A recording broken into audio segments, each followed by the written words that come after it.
Don't block out the camera. Hello, everybody. All right, I'm going to wait for everybody to until I see somebody join in here. We're in, look at that, sunny and warm Southern California, Mission Viejo. Actually, it's only a little sunny and it's only a little warm. We've got a little bit of wind out there today. I know everybody else in your part of the country thinks we're spoiled, and we are. Okay, there's our weather out there. There's the 5 freeway here in my offices today in Southern California. So I'm doing a meeting in my conference room, and so we've got the 5 freeway right outside. We've got a special guest today joining us that I'll introduce in just a second as we get everybody on here. And as I have been, Texas is not so mild weather apparently. Today's shirt of choice is the Lassen Volcanic National Park. That is the National Park t-shirt of choice today for everybody. All right, so we've got a few people logging in. See beautiful Southern California there in the background. I'm gonna now sit down and put this camera a little bit further away from my face and introduce our special guest host, star, whatever word you want to use for the day, Norvell Holmes. Say hello, Norvell. Hello, everybody. Hey, let's do a quick sound check. Can you hear me okay? Somebody please respond. And Norvell, go ahead and talk, please. Testing, testing. Can you guys hear Norvell as well? And how does he sound? Right about now, you're wishing you had glasses because the words are far away, right? That's why I'm always like, what does it say? Getting all up close. So Walt, can you hear both of us? Okay, you can hear, at least you can hear me good. Okay, good. Hey, Frida, I think she's from your office, right? Yeah, Frida's from office. All right, fantastic. So today's topic is going to be mindset. And this week I'm doing my one-on-one strategy. Nope, you have to speak louder. I have to speak louder? Just so you know. That's what Pablo just said. You need to speak a little bit louder. Okay. So this week we're going to be doing mindset. I'm doing my thank you, Frida. I'm going to be doing one-on-one strategy sessions. I do these. I meet with my clients. We meet for 2 hours. We really brainstorm, come up with ideas. You know, you should see the desk behind the camera right now. It's just a mess with all kinds of papers and planning. And so I surprised Norvell yesterday. He said, he says, hey, I have us down for tomorrow at 11, but maybe it's Thursday. And I said, no, it's at 11. He goes, okay, but I thought it was 2 hours. And I said, it is. Mm-hmm. And he says, but so I have us down from 11 to 1. And I said, exactly. And he goes, but you have the Real Deal Facebook Live episode at noon. And I said, yes, I do.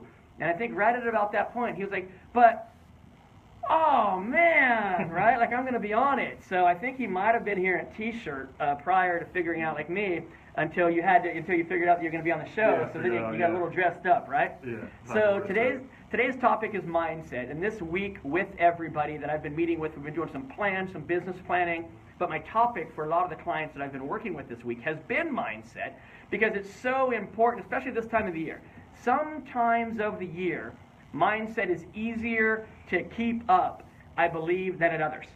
And this time of the year, right after summer is ending, the kids are going back to school, Labor Day has come and gone, summer is sort of over, we're getting ready to move into the fall season. I believe mindset becomes really difficult to maintain and super ultra important to keep up. Because check this out. I know we're in September and I know we're getting ready to go into the holiday season, but I also know that there's a third of the year left. There's September, October, November, and December that are still left, and we can't give up on the year right now. I mean, if you give up on the year right now and go into holiday mode and start planning for 2018, you're only going to, at best, achieve about 2/3 of your goals because there's still a third of the year left. So I thought, since Norvell was going to be in here during our session, that we would talk about mindset. And so he said, as I'm like turning it on, we were planning. I says, okay, we got to go on real quick. He goes, well, are we going to do any sort of prep work? Like, are we going to plan for how we're going to talk about this? I was like, no, basically you're just screwed. I'm just going to throw questions at you, and you're going to have to answer them on the fly, and there's no prep. He has no idea what I'm going to talk about. I'll be honest. I have no idea what I'm going to talk about. I'm just going to kind of make it up on the fly, too. So, but interestingly enough, when our conversation started about an hour ago, one of the first things we started talking about was you'd been a little bit off track. Right. You'd been struggling a little bit with your schedule, Right. and when you weren't showing up on time or starting on time and falling behind it, you were really struggling just a little bit with mindset. Right. So just share with everybody who's watching right now. Glad the phone is sideways. Yes. Okay. Hey, quick question for you, Casey. The phone is sideways obviously because there's two of us. I normally film it upright because it's just me, and I'm not as wide as Norvell and I put together. But I'm curious if you would respond back. Should all of my things be sideways, even if I'm just on solo? I'm curious. I never thought about that, but since you mentioned it, if you'd respond, I would appreciate that. So if you would share with everybody, what are some of the struggles that you have with mindset over the past month or two? I mean, throughout the year, there's always different struggles. But over the last month or two, what are the couple of things that you've struggled with on mindset? Yeah, that's funny that the topic today is mindset, because that was the main thing I wanted to talk to you about when I came in today.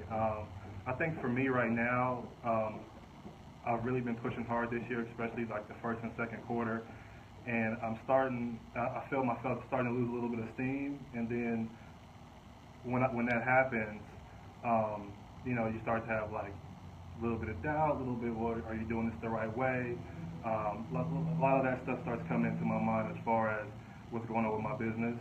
And so, yeah, I think especially in the September, where, September things start to kind of slow down.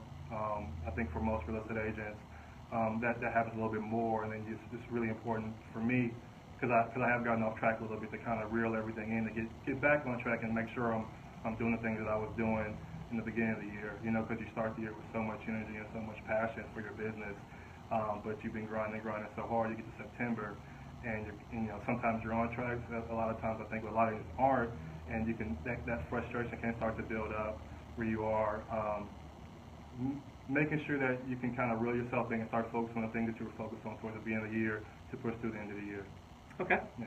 And guys and gals, and thank you for everybody commenting on the sideways. Apparently, see, we've learned something new here in the Facebook Live world. If you're doing Facebook Live posts, and if you're going to be putting them on YouTube after, you want to put them on sideways. Okay. And didn't know that. So here we go. Episode 5, continuing to learn things.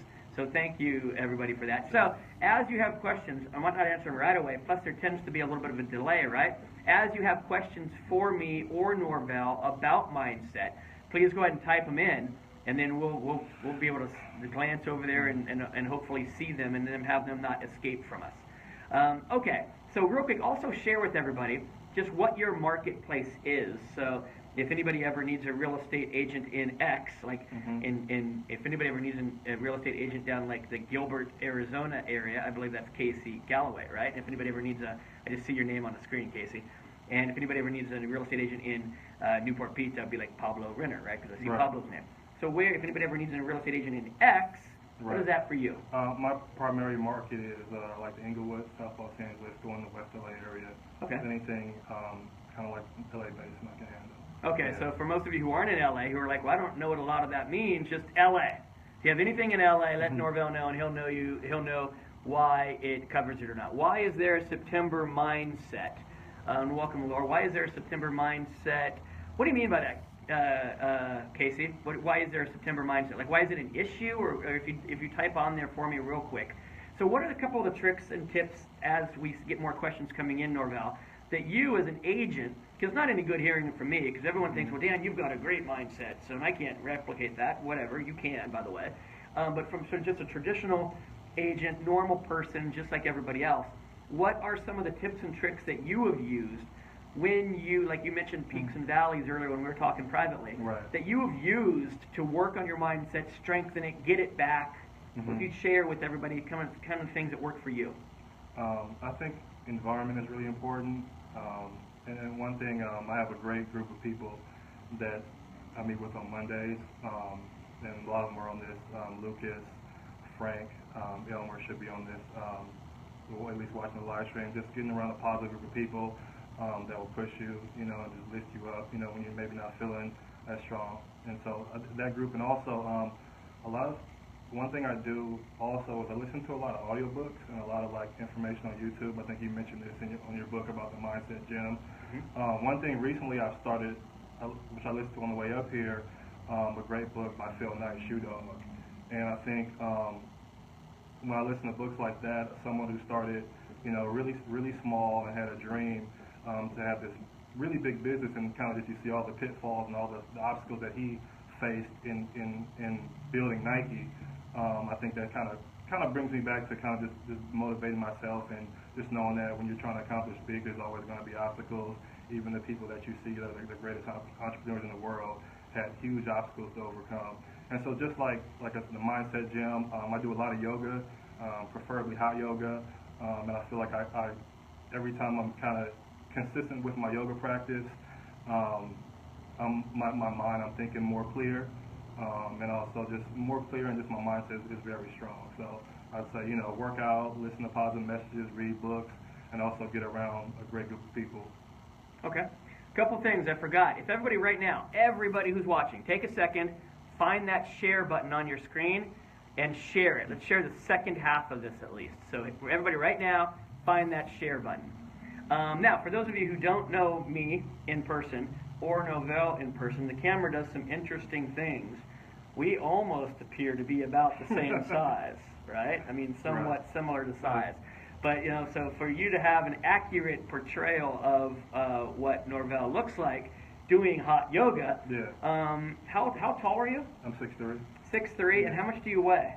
Right now, 265. 265. And in college, you played for the Washington State Cougars. Absolutely. Division I, right. Pac-10. Back then it used to be the Pac-10, right? Pac-10 at that time, yeah. Pac-10 football team, and you were an offensive lineman. Yes.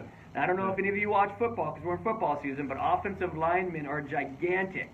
So that tells you how much the camera is skewing. I'm actually sitting 3.5 feet closer to the camera than Norvell is right now. That's why we look the same size. So Casey, you had answered the question that I had asked, and that question was this. He said, I always hear that people say it slows down in September when I ask for clarification. And you actually had mentioned that, like, hey, it's in September, the summer's over, it starts to slow down now. Here's one thing that I would encourage everybody on this stream to do. Where's the share button? That's an awesome question. I have no idea. It's somewhere on your screen down there. Unfortunately, I don't know where. I should probably find that out at some point. But it doesn't slow down. I don't believe it slows down. And Casey, so you mentioned why do they say that? I don't think it does. Here's what I think happens. I think the agents kind of give up on the year, kind of like are getting burned out, they slow down. And because they slow down, right, if they slow down, oh, there you go, to the left of the comments, that's how you share it. If they slow down, then of course their perception personally is that the market is slowing down. For those of you who have the resources available to talk to title companies or statistician companies that are available to you, I'd encourage you to say, hey, show me the number of sales that occurred in 2016, month by month. January, how many? February, March, April, May, June, July, August, September, October, November, December. You will see that September does not slow down. In fact, and I don't have the numbers in front of me, but I would bet you dollars to donuts that you would see more sales occurring in September than you did in July and August. You would see more sales, in fact, occurring in October than you did in July and August. I think it's a perception that the market slows down, which, if you are a working agent right now, is like manna from heaven, because the competition starts to go away. The competition thinks it begins to slow down. And if there's still the exact same amount of deals out there, maybe even more, but less agents working to get them, I think it should actually be contrarian to that. I think you have the ability to see your personal business speed up, because the market itself does not slow down. A lot of agents do, and then they share that information at sales meetings, and they misery loves company, and they tell everybody else it's slowing down because they're seeing it, and I think it's the wrong perception. I think if you go out there and crank right now, you can make hay while the sun's shining, because it's still shining, because it's not fall. It is still summer, right? According to the calendar that is. Right. Okay, so you do a lot of reading, a lot of surrounding yourself with good people. You do some exercise. You kind of follow my mindset gym mentality. Right. And with all that, do you still experience pitfalls in your mindset? Yes. Yes. Absolutely. With all that, it Yeah. still happens, right? Right. How often do you think, just from you, your personal, how often do you struggle with and have to fight, have to concentrate, have to get control of your mindset? How often per day, per week, per month is mindset something that you need to focus on and make sure you get control of? I think it's a daily thing. It's a daily It's thing. a daily thing. It's getting up in the morning. It's midday. It's something maybe frustrating happens. Even the last time we spoke, when I talked about a couple of deals that I missed out on. I mean that's it was. I mean it's a daily, weekly thing always, and that's why I'm always listening to something. Like always listening to something in my car or trying to be looking. When I'm off, looking at positive things on the internet or anything like that. Yeah. So it's a daily thing. It's every day.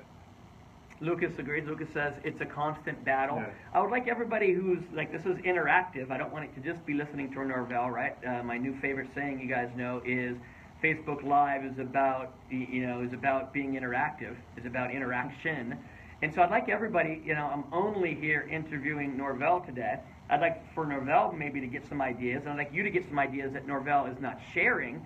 And so if you guys who are at home right now or at work or wherever on your devices, if you would type in, what's the number one thing you do to keep a strong mindset? Maybe we can get 3 or 4 or 10 or apparently there's 15 people on at this exact moment. And even if you're watching delayed, you're watching it tomorrow before you got to see it, hey, go ahead and comment because it'll still show up and we'll all still get notified of it and still all be able to read what your idea is. If everybody would share their number one mindset idea right now, I would appreciate that. Nettie says she agrees it's a daily thing. What's the best books, best things you've listened to, best things you've seen, or are there some that you repeatedly watch or see or listen to that help keep your mind set up? There's actually, I think there's one video, well there's multiple videos, but I listen to a lot of Eric Thomas, ET the Hip Hop Preacher, and he has a video on YouTube called Focus, where he talks about tapping into your why and focusing on one day at a time. I really like that one. There'll be some weeks I listen to it every day. Also, well, my favorite book is The Alchemist, and that's a once a year. Really, thing but for me. Paulo Coelho, Yeah. however you say that name. How do you say it? Can you say it right? Paulo Coelho.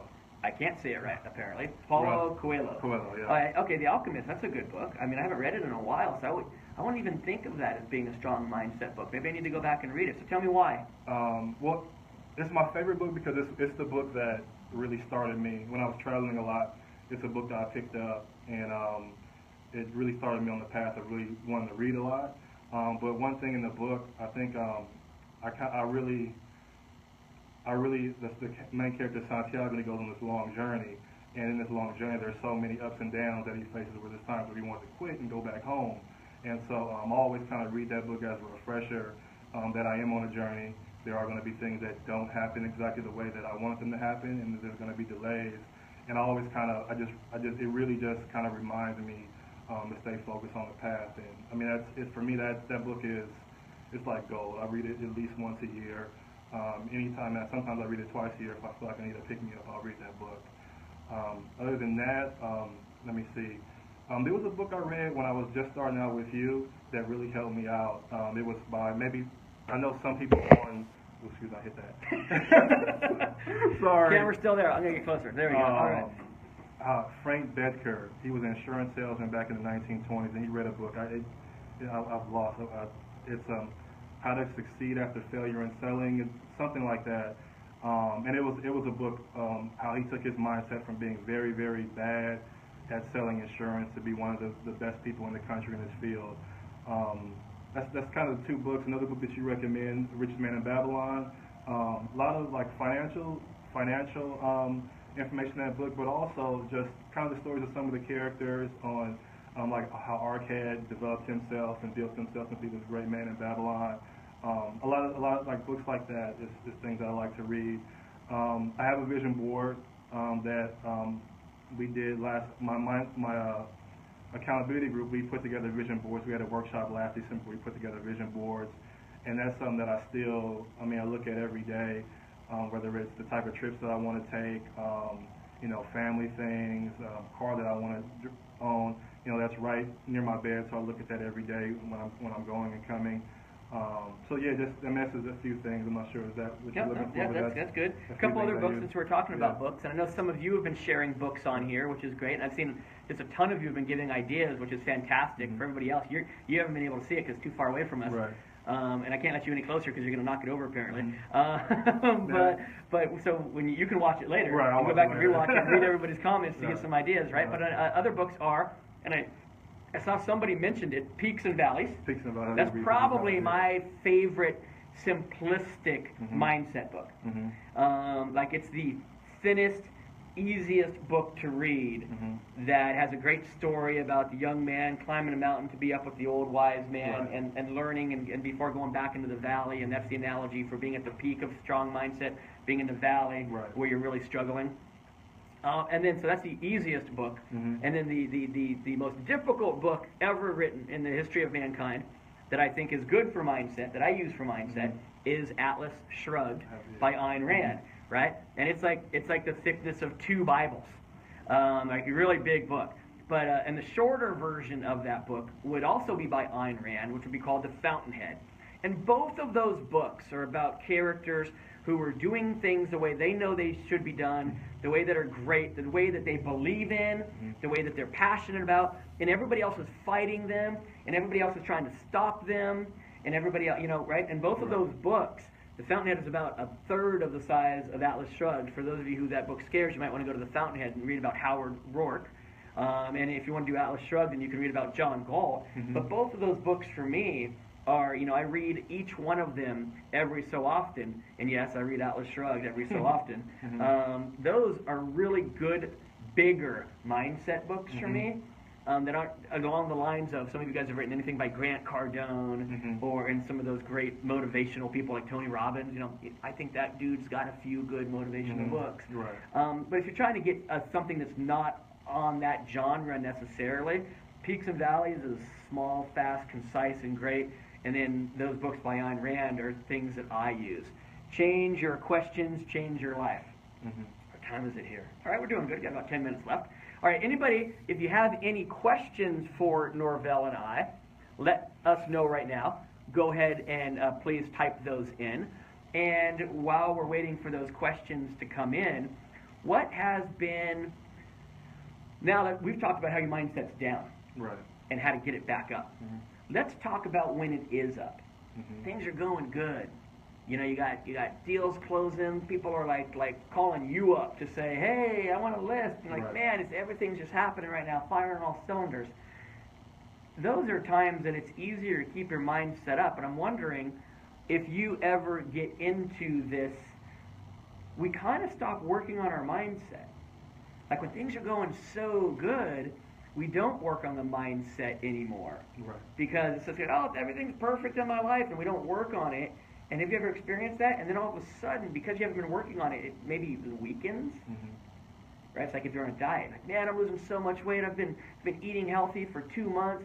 I've dropped 11 pounds. And then you just stopped eating healthy. And all of a sudden, you put 11 pounds back on. It all goes away. Have you ever, how often do you experience, like things are going great, and then you forget to work on your mindset? Have you ever fallen into that trap? And then you got to start the process of pushing the snowball back up the mountain from the very beginning because you lost all that momentum? And that's a problem I've had as well. When things are going well, you are taking listings and closing deals, and at times people are calling you and not listening to whether it's Eric Thomas or Tony Robbins or Gary Vee or something every day because things are going well, and you do. I feel it. I don't. When a few months later you do start to lose that momentum that you had, and that's really frustrating.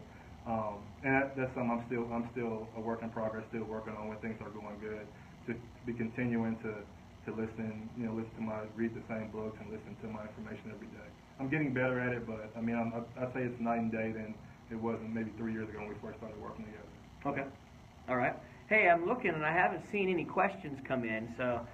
Good for you guys and gals. You got it all figured out. Unlike me and you, I guess. Your guys' turn to do the next Facebook live on Mindset, so since you know it, so Norvell and I can learn from it. By surprise. Yeah, By surprise. No prep. Right? Like, you sure you don't want to prepare? Yeah.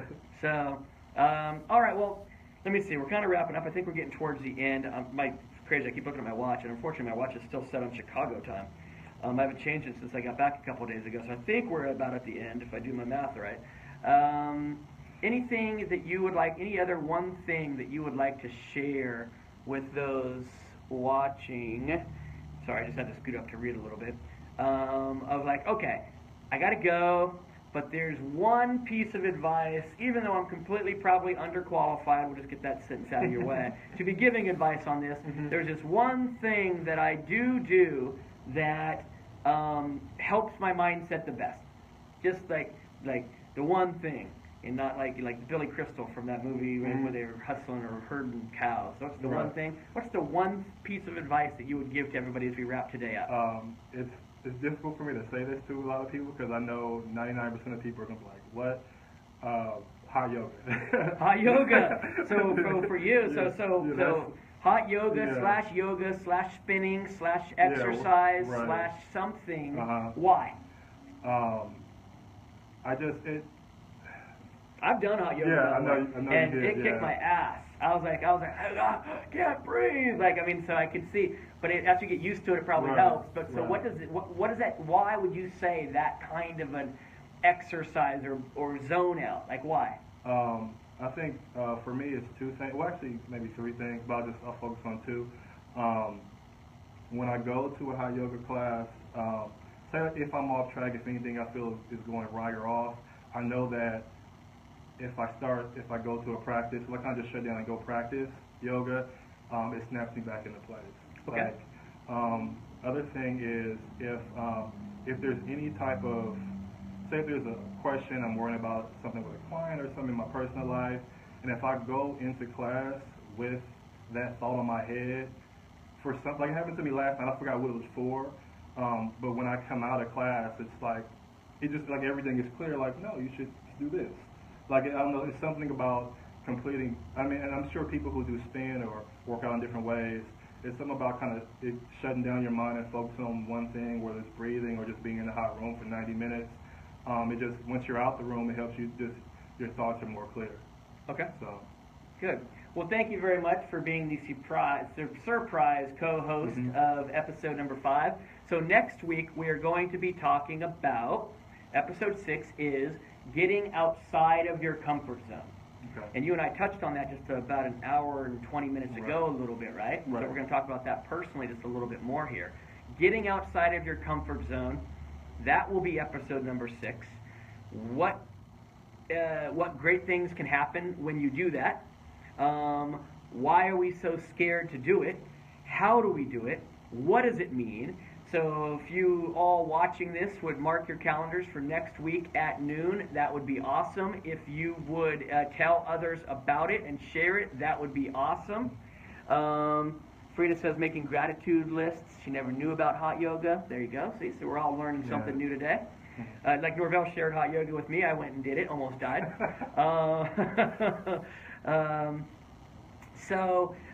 Next week, getting outside of your comfort zone, everything about that. If you have any ideas for shows, for episodes, please feel free to message me, text me, email me, whatever. Dan at bydansmith.com, bydansmith.com. You can find me on every social media outlet there is, LinkedIn, YouTube, Facebook, Twitter, Instagram at bydansmith. You can find me on Amazon, by Dan Smith, right? So anywhere you want, reach out to me, let me know about it. If you guys and gals are not signed up for the upcoming Jump Start in January, you can go to my website, get a ticket. Norvell, what's my website? ByDanSmith.com. Bam! There you go, ByDanSmith.com. And get tickets and links to all those other cool things. You can find me on Facebook and Instagram. All the icons are there. So thank you again very much for being on here. Everybody, thank you for tuning in and watching and sharing. Good luck to everybody out there. Remember, if you ever have any referrals in the LA area, because you're not in that area, you're not going there, go ahead and reach out to Norvell. Hey, Norvell, what is your email address? It's Norvell, Norvell, @norvellhomes.com. And how about a phone number? 323-474-2909. All right. You guys and gals got it. Have a good one. I'm going to reach in there now and hit that little finish button. Thank you very much. Next week, same time, same place. Getting outside of your comfort zone. I'll talk to you then.